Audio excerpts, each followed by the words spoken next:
Dear viewers, this is Mushfiqul Fazal. Welcome you all to Hello Excellency. This year, Bangladesh and Canada celebrating 40 years of diplomatic relationship. Yes, today we will discuss about Canada-Bangladesh diplomatic relations. Our today's guest, Honorable High Commissioner of Canada in Dhaka, Her Excellency Heather Cruden. We have a distinguished guest in the studio as well, former Foreign Secretary of Bangladesh and former High Commissioner to Canada, Mr. M.R. Usmani. জনাব ওসমানী, আপনাকে hello Excellency অনুষ্ঠানে স্বাগত। কেমন আছেন আপনি? আপনাকে অশেষ ধন্যবাদ আমাকে সুযোগ দেওয়ার জন্য। আপনি তো বাংলাদেশ সরকারের পররাষ্ট্র সচিবের দায়িত্ব পালন করেছেন। তাছাড়া প্রায় দীর্ঘদিন, প্রায় 3 বছরেরও বেশি সময় আপনি কানাডায় বাংলাদেশের হাই কমিশনার ছিলেন। সে অভিজ্ঞতাটি কেমন আমাদের সঙ্গে একটু শেয়ার করবেন? বাংলাদেশ কানাডা সম্পর্কের সূচনা আমাদের মুক্তিযুদ্ধের সময়। বাংলাদেশ মুক্তিযুদ্ধে কানাডা আমাদের সরকার এবং জনগণ প্রচুর সমর্থন দিয়েছে। আমাদের অনেক প্রয়োজন ছিল সমর্থনের, সাহায্যের, আমরা তাদের কাছে পেয়েছি। কানাডিয়ান জার্নালিস্ট, সিভিল সোসাইটি, জনগণ, সরকার সবাই আমাদের সমর্থন করেছে। বাংলাদেশ স্বাধীন হওয়ার পরে উন্নত দেশগুলোর মধ্যে কানাডা অন্যতম প্রথম দেশ বাংলাদেশকে স্বীকৃতি দান করে। বাংলাদেশের স্বাধীনতার পরে সবচেয়ে বড় সমস্যা ছিল দেশের রিকনস্ট্রাকশন। সেখানে কানাডা আমাদের অনেক সহযোগিতা করেছে। আমরা তাই কানাডাকে অশেষ আন্তরিক ধন্যবাদ জানাতে পারি। এবং তারপরে গত 40 বছর ধরে কানাডার সাথে আমাদের সম্পর্ক খুব সুন্দরভাবে গড়ে উঠেছে, সুষ্ঠুভাবে ধীরে ধীরে গড়ে উঠেছে।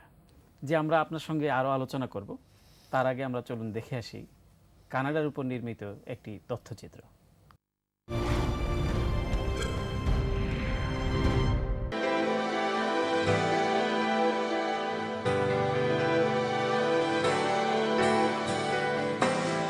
কানাডা বিশ্বের দ্বিতীয় বৃহত্তম রাষ্ট্র, যা উত্তর আমেরিকার উত্তরাঞ্চলের বেশিরভাগ এলাকা জুড়ে অবস্থিত।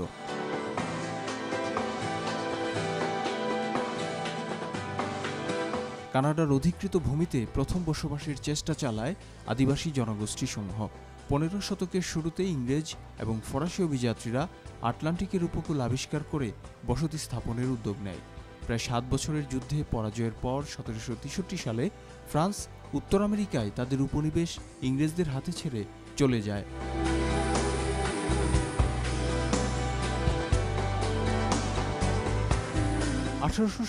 সালে মৈত্রিতার মধ্য দিয়ে 4টি স্বায়ত্তশাসিত প্রদেশ নিয়ে দেশ হিসেবে কানাডার পত্তন হয়। ইংরেজির পাশাপাশি ফরাসি অন্যতম রাষ্ট্রীয় ভাষার মর্যাদা পেয়েছে দেশটিতে। বৈচিত্র্যপূর্ণ ভূপ্রকৃতি, খনিজ সম্পদ আর জলবায়ু কানাডাকে করেছে সমৃদ্ধশালী। মার্কিন যুক্তরাষ্ট্রের মতোই এই দেশটিও সারা বিশ্ব থেকে অভিবাসীদের আকৃষ্ট করে।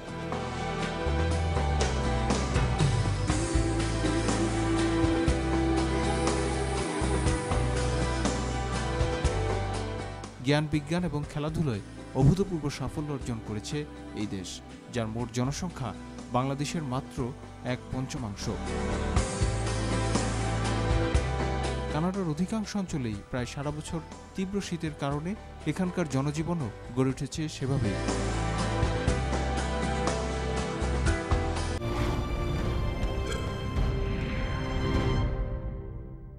আমরা তথ্যচিত্রটি দেখলাম, আপনিও তো সে দেশটিতে ছিলেন, তো আপনার কি মনে হয় যে দেশের সাথে বাংলাদেশের সম্পর্ক আর কত কাছাকাছি? না, সুষ্ঠু সম্পর্ক গড়ে উঠেছে, কিন্তু আমরা আরও ভালো করতে পারতাম।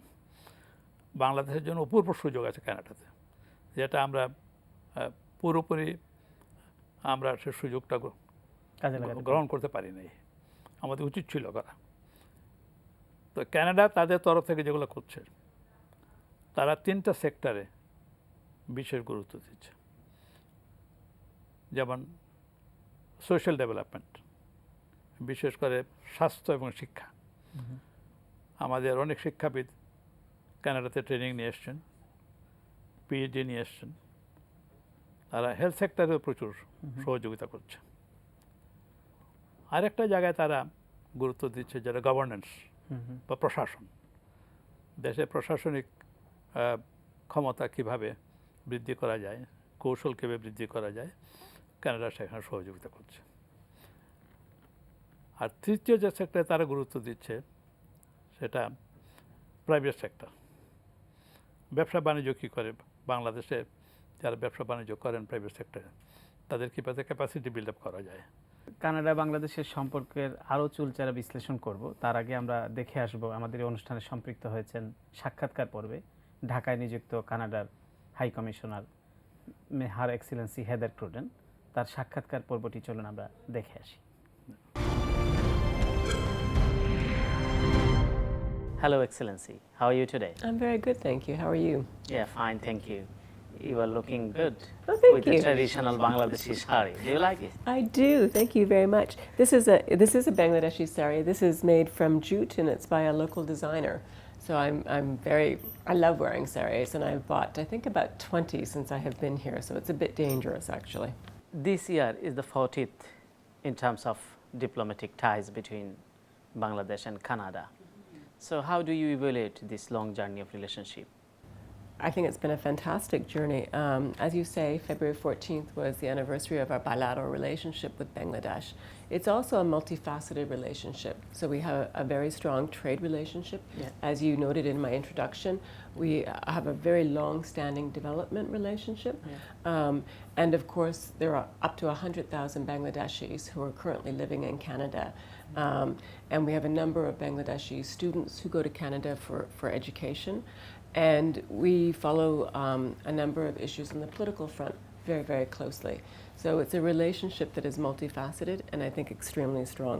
Canada is one of the largest development partner of Bangladesh, as I mentioned, and you told as well. So what are the main areas currently you are focusing on? Thank you. That's a very good question.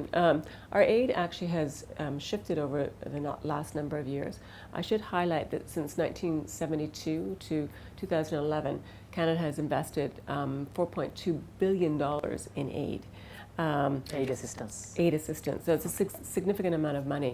Okay. Our aid program right now focuses on children and youth and creating enabling opportunities for growth. For children and youth, our program really focuses on primary education and maternal and child health care. And over the years, we've achieved a number of results working with the government of Bangladesh. So for example, we have created 38,000 new classrooms. We've helped recruit 48,000 new teachers. We've helped train 105,000 teachers. And so all of this has helped increase the participation of children with gender parity from 87% to 98% in the classroom. Our contributions to maternal and child health care have led to a 40% decline. And so we're very, very proud of these results, and we've been working very closely with the government of Bangladesh. In terms of governance, I should actually just highlight two projects that Canada is currently engaging in. One is called SCOPE, which is the Strengthening Oversight for Expenditure Management program, and we're working with the World Bank in implementing this program. The other program is called Strengthening Controllership and Oversight of Public Expenditure, and this is a project specifically with the Auditor General's Office, and it's to enhance transparency and build capacity of the Auditor General's Office. And we think this is an incredibly important project because it gets to the heart of trying to deal with corruption issues as well. And we've also worked with the World Bank and provided support to Parliament and to promote the democratic governance systems. Canada is a trading partner as well. So what do you think the current trade balance between Canada and Bangladesh is remarkably well? It is. It's since 2003, Canada has provided duty-free access to Bangladesh for everything, except for a few goods on dairy and chicken. So since 2003, we've seen a remarkable growth in the export of ready-made garments. So right now, our trade relationship stands at $1.6 billion. Unfortunately, it's a little bit unbalanced because most of the trade is from Bangladesh to Canada. Yeah. It's just over $1 billion in trade from Bangladesh to Canada. And Canada is exporting just over $500 million, primarily wheat and pulses. and that's primarily from the province of Saskatchewan. And when the Premier was here last year, he signed a number of MOUs to help increase trade in those areas. But we're also trying to encourage diversification, and we're interested in moving into the pharmaceutical area. And recently we've just organized a couple of seminars, one on pharmaceuticals and one on public-private partnerships with the ADB. So these are areas that we're very interested in, and we hope that are going to expand in the coming years. In Bangladesh, Canada working in many areas, as you said, and Canada working on human rights issue in Bangladesh, good governance, strengthening democratic process as well. So what do you think the current situation on this issue, Bangladesh is on right track? We really believe that the Millennium Development Goals cannot be achieved without good governance. And although the country has made tremendous strides on the economic front, to be able to sustain those strides and grow further, good governance is also required. And so Bangladesh is facing a number of challenges in this area. I mean, we're all familiar with the debate about the lead up to the next set of elections. And Canada, like the rest of the community, wants to see the next set of elections to be free, fair, and transparent so that people can exercise their will. But it's important to recognize that elections are just one part of the democratic process. It is equally important to have a strong judiciary, a functioning parliament, a strong executive with checks and balances in the system that can deal with issues such as corruption. And so for Canada, corruption is a cross-cutting theme. It's integrated into all of our projects. But we've also had specific governance projects in the past. And for example, in the last set of elections, Canada provided the transparent ballot boxes, which helped to ensure that the elections last time around were free and fair. So I think it's fair to say that governance is an area that's incredibly important. It's not easy. It's not easy in any country, and there are a number of challenges that Bangladesh is currently facing, and in human rights as well. And of course, there's been a great deal of attention in terms of human rights, in terms of some of the forced disappearances, the labor union activist that was killed. These are all areas that are of concern to Canada and other international partners. But we're working with the government to make sure that they are doing everything that they can do to deal with these issues. You may be aware of that. Bangladesh is worst victim of climate change and global warming. So do you have any plan to assist Bangladesh, particularly for facing these challenges? Well, you're quite right. Bangladesh is one of the countries that's most affected by climate change and by global warming. And Canada recognizes that climate change is a global challenge that requires a global solution. And we're supporting the establishment of a new international climate change agreement. And we believe that this is the only way to control and reduce emissions.